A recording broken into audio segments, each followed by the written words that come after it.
Hello everyone, and welcome to my YNR official 24 channel. Kane and Phyllis are going to have an argument with Victor. Kane Ashby and Phyllis Summers will talk to Victor Newman about what's going on. At the time, Victoria Newman and Adam Newman are trying to figure out how to fix the problem. Newman Enterprises is in trouble because of something Kane did to the computer program. He made the program do something to the company. Kane can make this happen by pushing a button on his phone.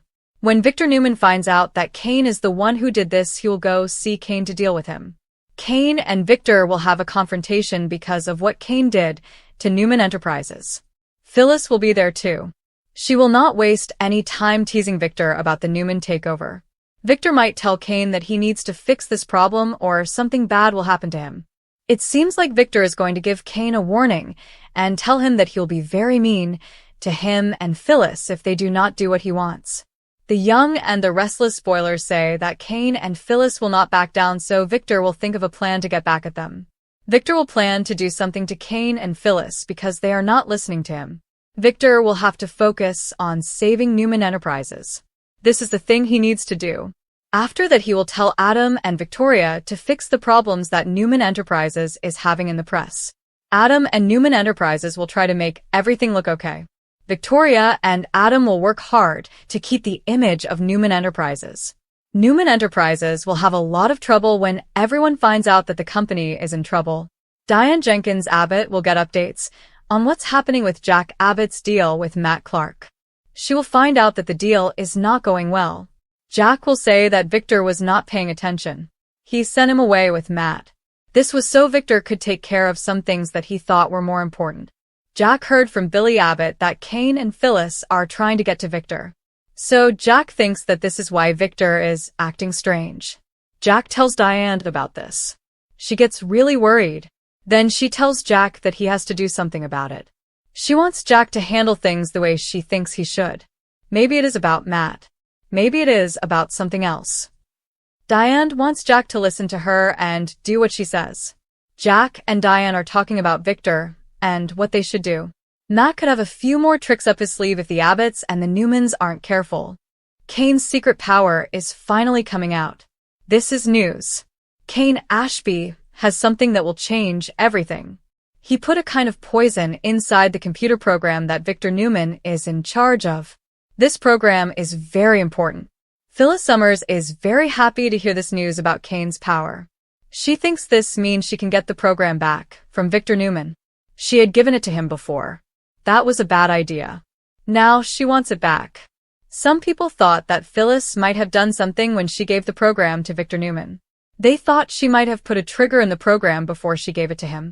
This trigger would help her get the program back. Kane's secret power is a deal. Kane Ashby and Phyllis Summers are going to use this to their advantage. They are going to fight Victor Newman and get what they want. This is going to be a fight. This makes Jack Abbott's offer to trade Matt Clark for the AI weapon a lot harder to understand. I really hope that Kane or Phyllis, or maybe even both of them, will tell Jack Abbott what is going on soon.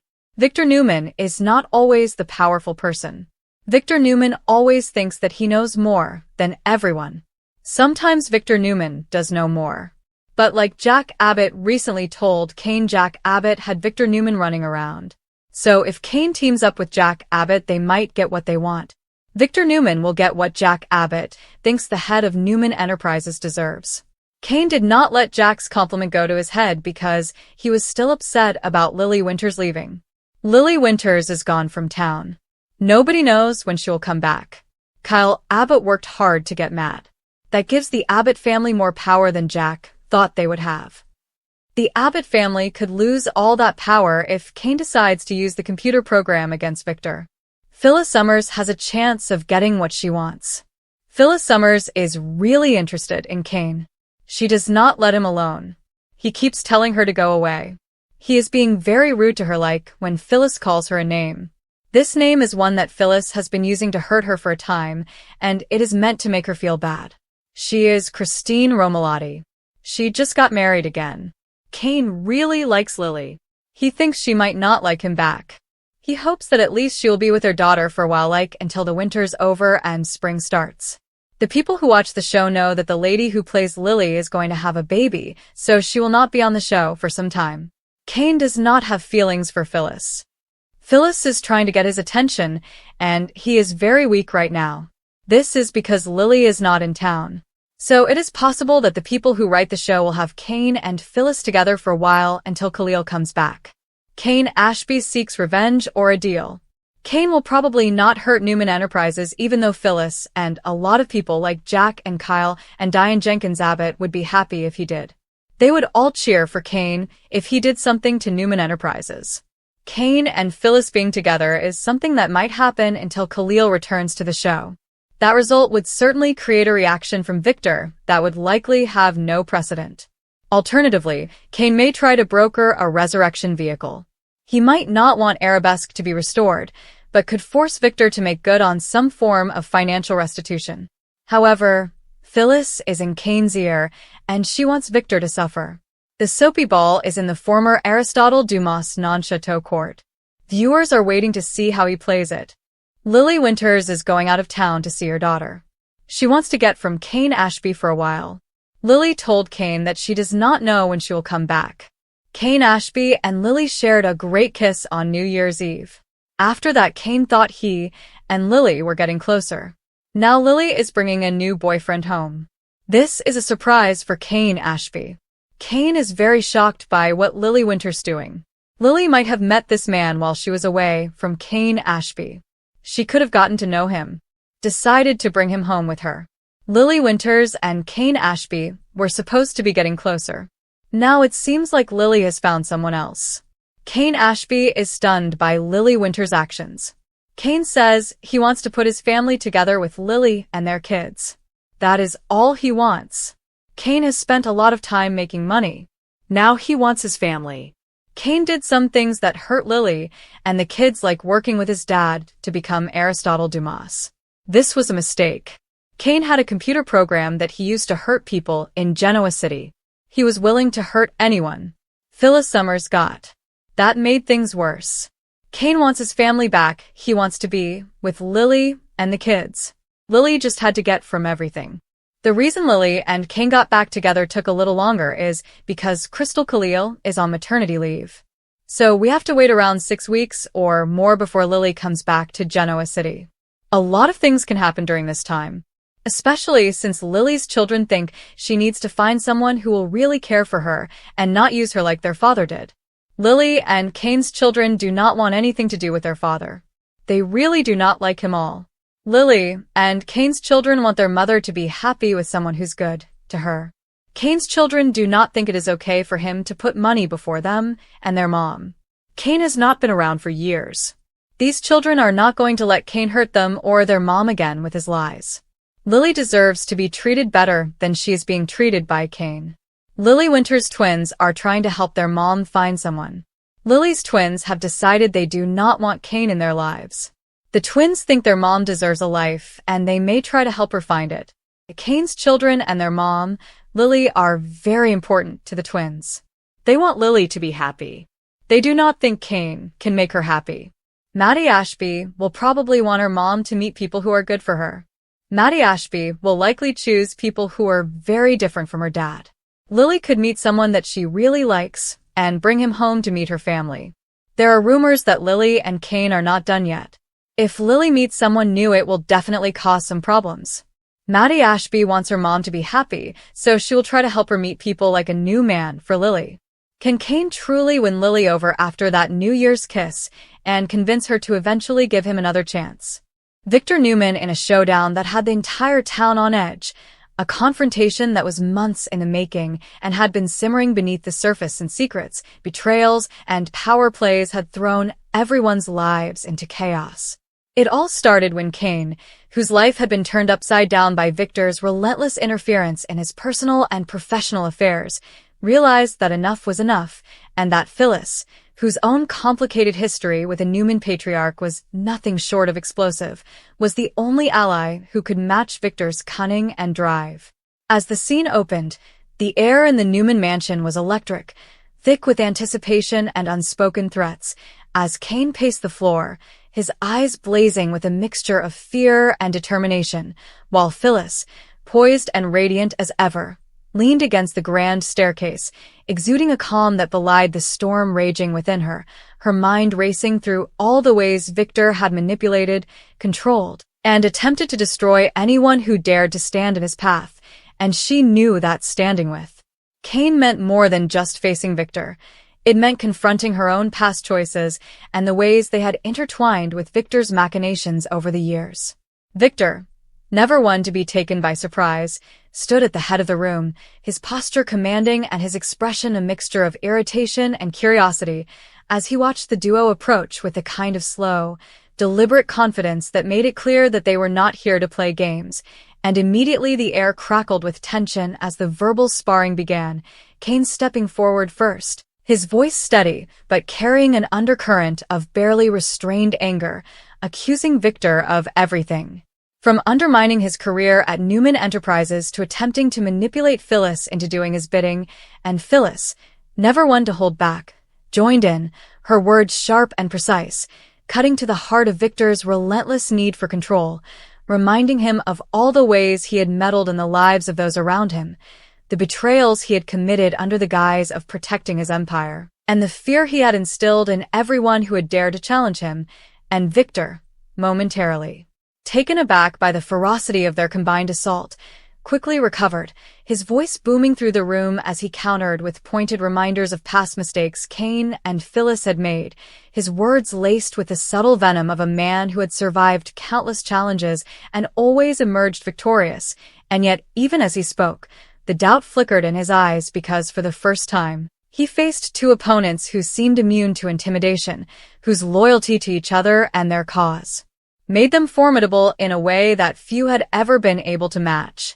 The conversation escalated into a full-blown confrontation, with Cain accusing Victor of destroying lives in the pursuit of power and Phyllis exposing the depth of Victor's manipulations over the years, their voices rising, echoing through the mansion, while Victor's normally unflappable demeanor began to crack just slightly under the relentless pressure of their accusations. The tension was palpable as each character weighed their next move, Victor trying to assert dominance through intimidation and Cain and Phyllis matching him step for step, neither willing to back down, and it became clear that this was not just a clash of personalities, but a battle for the soul of Genoa City itself. As the issues at stake went beyond business deals or personal grudges and touched on the fundamental question of who would control the narrative, who would dictate the fate of the people and the empire they all inhabited. In the midst of this, the writers skillfully wove in flashbacks of Cain and Phyllis's respective histories with Victor, reminding viewers of the tangled web of alliances, betrayals, and family drama that had led to this climactic moment, and highlighting how every insult, every revelation, every subtle threat was rooted in a deep, decades-long history of conflict that had made Victor both a terrifying and magnetic figure in Genoa City, a man whose influence was unmatched, but whose vulnerability, when exposed by the right combination of truth and courage, could become his undoing. As the confrontation intensified, the stakes escalated, with Cain threatening to expose certain corporate secrets that Victor had gone to great lengths to conceal, and Phyllis hinting at personal scandals that could shake Victor's carefully constructed public image, each revelation landing like a punch, each retort sharpening the edge of the battle, and viewers could feel the tension building to a breaking point, knowing that at any second, the carefully controlled environment of the Newman mansion could explode into chaos. The emotional intensity was heightened by subtle cues in body language and dialogue, the narrowing of eyes, the shift of weight, the tense pause before a word was spoken, all of which conveyed that beneath the words, there was a war being waged for control, respect, and vindication, and that the outcome of this confrontation could alter relationships, power dynamics, and alliances in ways that would ripple across every corner of Genoa City.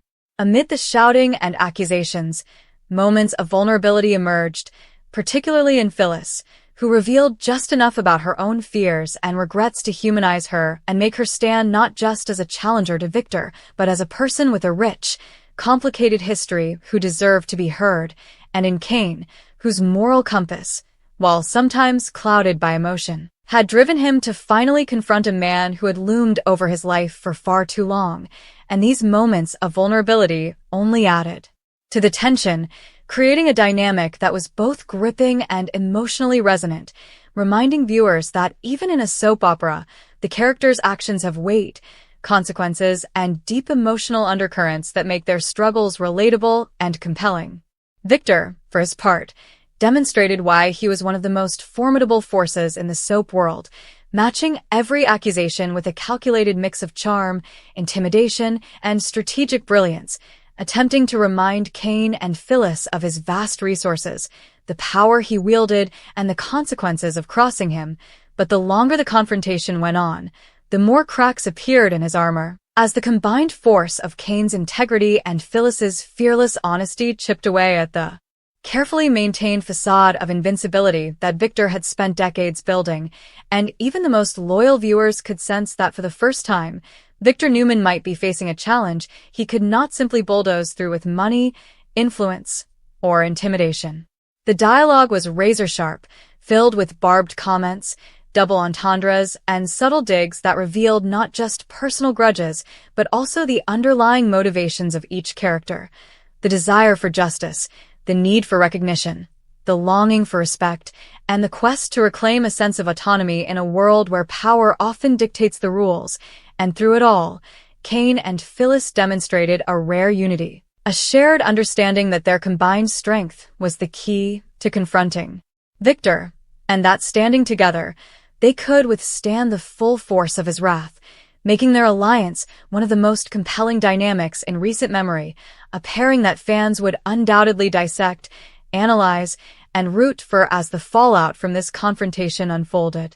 The scene reached its climax when Cain, with a voice that was steady but resolute, delivered a final ultimatum that left Victor momentarily speechless, and Phyllis, with a look that combined defiance and determination, backed him up, making it clear that they would not be intimidated or swayed, that the power they wielded came not just from strategic thinking but from the courage to face the consequences of their actions, and the willingness to stand up to a man who had long dictated the fates of others in Genoa City.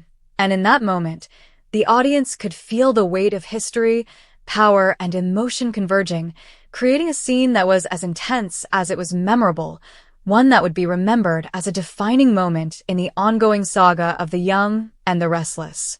As the dust settled, Victor, ever the strategist, retreated slightly, not defeated, but forced to acknowledge that Cain and Phyllis were formidable opponents whose resolve could not be underestimated, and as he silently calculated his next move, viewers were left on the edge of their seats, imagining all the possible ramifications, twists, and turns that would follow this explosive showdown. From corporate battles to personal vendettas, from the shifting allegiances within the Newman family to the reverberations throughout the city, all of which promised that the story was far from over, and that Cain and Phyllis's courage in facing Victor head-on would have consequences that would be felt for weeks, months, and perhaps even years to come.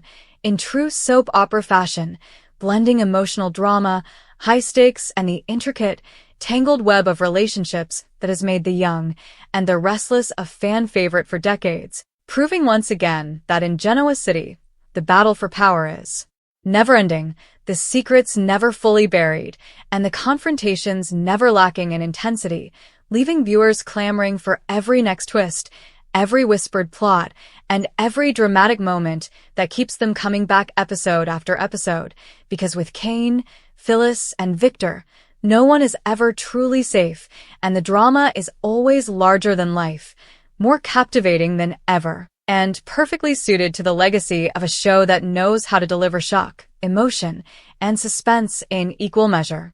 Effects were really hotting up in Genoa City. People didn't forget what happened ahead.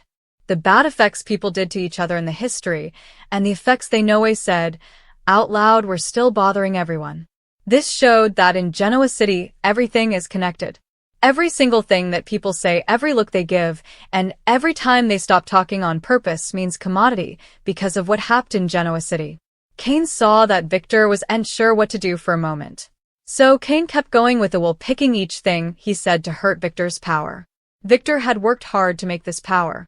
At the time, Phyllis spoke in a voice that was both nice and in charge. She showed that she really understood Victor. She talked about the effects that made Victor weak. Not numerous people had ever talked about these effects ahead. As Phyllis said these effects, the room came veritably tense. It felt like the walls were staying to see what would be next. Everything was quiet, like the walls were holding their breath, staying for commodity to be. Kane and Phyllis were talking about Victor, and Victor was the bone. Who was going to be affected by what they said? The effects they said were about Victor and his life. Victor, with all his power and influence, felt